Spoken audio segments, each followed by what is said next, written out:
Hi guys, my name is Meads. This is going to be a review for the MonsterArts. We have Mechagodzilla from the movie 1974. I believe that's Godzilla vs. Mechagodzilla. And this is going to be a blind review. I have not watched a lot of the Godzilla movies. Usually the ones that are the later ones. But I really enjoy collecting the figure line. Godzilla, it's one of the iconic or mainstream characters that we've seen in Japanese culture. And definitely the MonsterArts are doing a really nice job depicting them. So here we go. So this one is kind of interesting. I'm more familiar with the other Mechagodzilla, like Kiryu, or the more modernized ones. Especially the poster version, which is a lot cooler. This one's a little different though. It's probably the first Mechagodzilla, judging from the year. And he is more like Godzilla. A little plump. Yeah, quite interesting. Oh, this one comes with an effect part. That is something new. For those who've been following MonsterArts, we barely get any effect parts. Only like from older releases, but lately we don't get that unless there's maybe a special or some of those recolor have effect parts that are added on. But anyways, that's pretty much it for the box. Let's take a look inside. Alright, so before we continue the review, although it's kind of really tempting to play around with that plumpiness, I want to talk about dust. And this just got me reminded since I pulled out these two figures here. Let's see if I remember them correctly. One of them is the 54. The other one is the 64. Yeah, I think that might be the 54 right there. I do apologize. But it's been a while. I think I first started collecting them when they got released. The very first one, a 94 Godzilla. And that was back in 2012. And it's 6 years now that I've been collecting them. And yeah, some of them are sitting on the shelf. I have them displayed on the shelf. And yeah, they've been collecting dust for several years. Now, for those not familiar with how dust is accumulated, yeah, it's one thing. If you leave your window open, you're gonna get dust coming out from outside. But for the most part, it's yourself or ourselves. We shed off dead skin cells, and that's pretty much what's coating the room we are inhabiting with. So in my room, there's a lot of dust everywhere because it's just coming from me, and it's no different from your living room, kitchen. Just that, depending on how often you clean, you get those dust off. And for myself, time to time, I used to vacuum, dust my shelves off. But if you have a lot in display, it's a big nightmare, and I just let it accumulate, to be honest. And only time they get dusted off is I'm showing them in a review right here. So for those curious or wondering, yes, I do have a dust problem. But anyways, also I want to talk about molds. I live in a cold and humid area, and yeah, some of my figures, especially this guy here, not sure if you can see, but there are some mold. Okay, right here. Yeah, maybe it's not showing well, but it's a bit of a slight discoloration, like pigments here and there. And in a way, Godzilla figures, I think the more dirtier they are, it kind of adds to the whole look. So these figures are actually dust friendly in a way.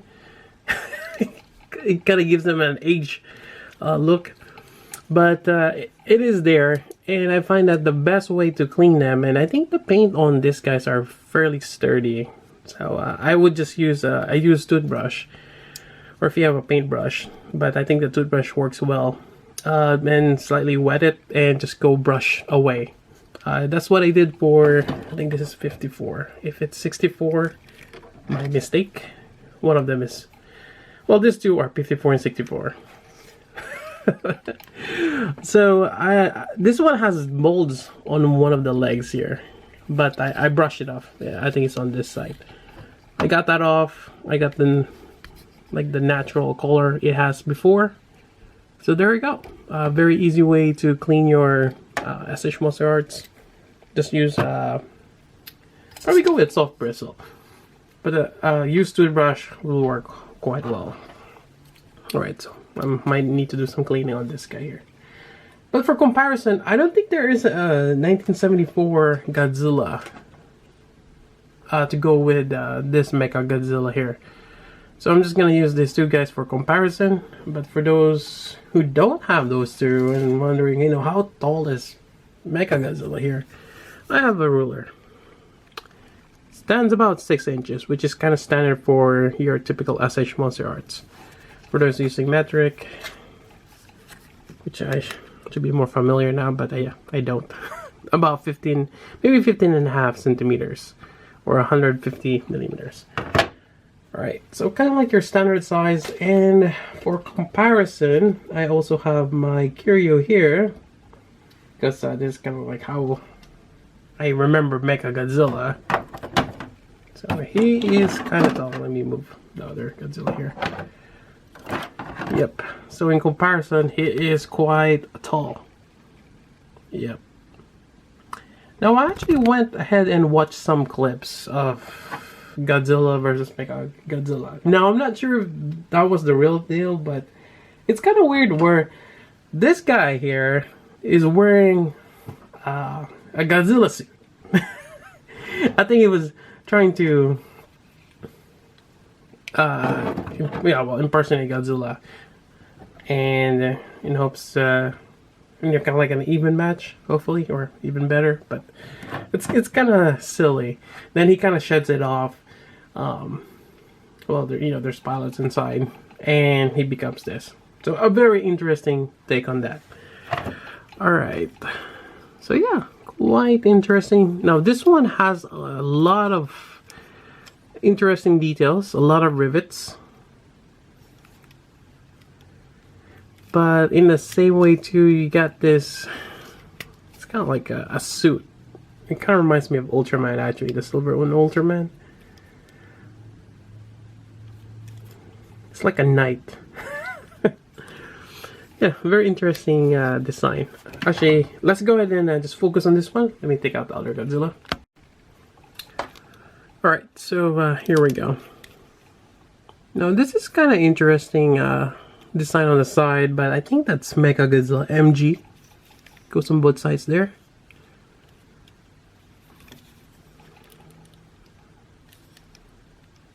You got some red for the eyes, you got some yellow. It's probably clear yellow. And it feels like there's a lot of parts that this thing can move. Alright, so let's go over that. Articulation wise, and I'm just gonna have a feel for it. I mean, there is an instruction, kind of tells us some of them, but not a lot. Let's see if I can open that up. You got there's two nacelles there with fins. Interesting how they have that. Well, I just haven't shoot on the nose. Then again, probably have some kind of cannon or laser in the nose. Interesting. And I think this one goes, yeah, okay, so you can push this and this allows you to look up. So that is interesting. So these two fins collapse. There we go. For the shoulder, you can move this around. It is on a ball joint, and this one seems like they're free floating. But I do like that effect that it's going for, like there are extra flaps. Then I think, yeah, I think part of the transformation when he does the flight mode, you can lower this down. May have to play around with it. Oops. Huh. There's actually 3 of those. There we go. I'm trying to get it out. It's a little tougher than I thought it would be. Then I guess you stick this out here. Get your tail. Can you extend this? No, I think it just goes straight like that. So you get that flight mode right there. Interesting. We're going back here. Get some movement here on the base of the neck. We kind of talk briefly about the shoulder and those little things. I feel like this might break as you move this in and out. It's going inside the shoulder armor here. So just gotta be a little careful on that. You got a swivel right there. You also get a swivel on the elbow. You got some, looks like it's well, I think it's only a single elbow joint. Feels like, no, it's double. You get another one here, but you're barely getting any movement there. You got your ball joint, wrist joint. Now these are missile tip fingers, so you can pop this out and you can swap them. You actually get to right here. And we're just gonna use, which side is which? Okay, so it's like this. All right, so there we go. Now there are no separate missiles, so you just gotta use your imagination. But that's when he launched the missile from his fingertips. Now I'm not sure if in the movie those gets replaced or it's a one-shot deal. It's kind of dangerous too, having a missile tip fingers. Now your body here, you have a swivel. You can do side to side. So not bad. There is a gimmick here, which is supposed to go down. Am I doing this right? Oh, there we go. Alright. And just like a red beacon there or something. That's for the effect part right here. Got some lightning. Has some kind of interesting paint there. It's a little sparkly. There is a base to go with this. And I think this goes here. It's a ball joint. There we go. Goes to a peg. Did I strain that? Nope, that is a nub mark. And there we go. Got Toho. Trademark. Got my batch number right there. This goes in here, in the chest. Something like that. So, nifty gimmick. Not too bad. But at least we're getting an effect part. We hardly get that these days. Alright, so there's the chest thing.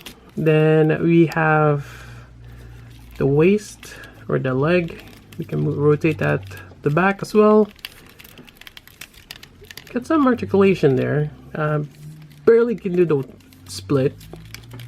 Maybe like this, you can sorta. You got some knee with those segmented things again. You got 4 this time on the knee. Not too bad compared to the shoulder here. Although I would really say be careful on this. Seems like it might break. Alright, then you got some ankle. Not much, but enough for a wide stand. Then you got your tail. The tail is segmented on the base. There's another one here, another one here, another one, and another. So 1, 2, 3, 4, 5. About 5. Then you get a little play with this blade here. Kind of interesting. And I wonder if there's something should on the end of the tail.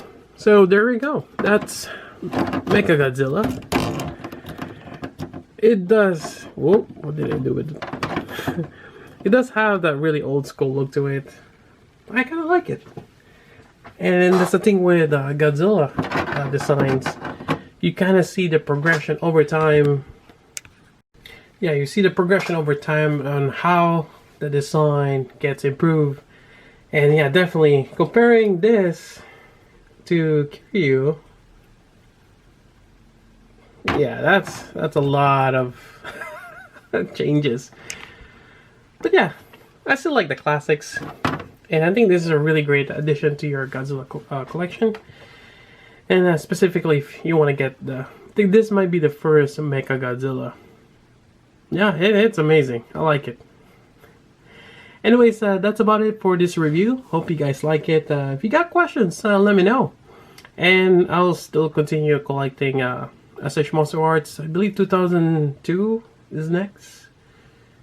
Is that the next one? Yeah. So, can't wait for that one. So until then, this is Meads. Thanks for watching.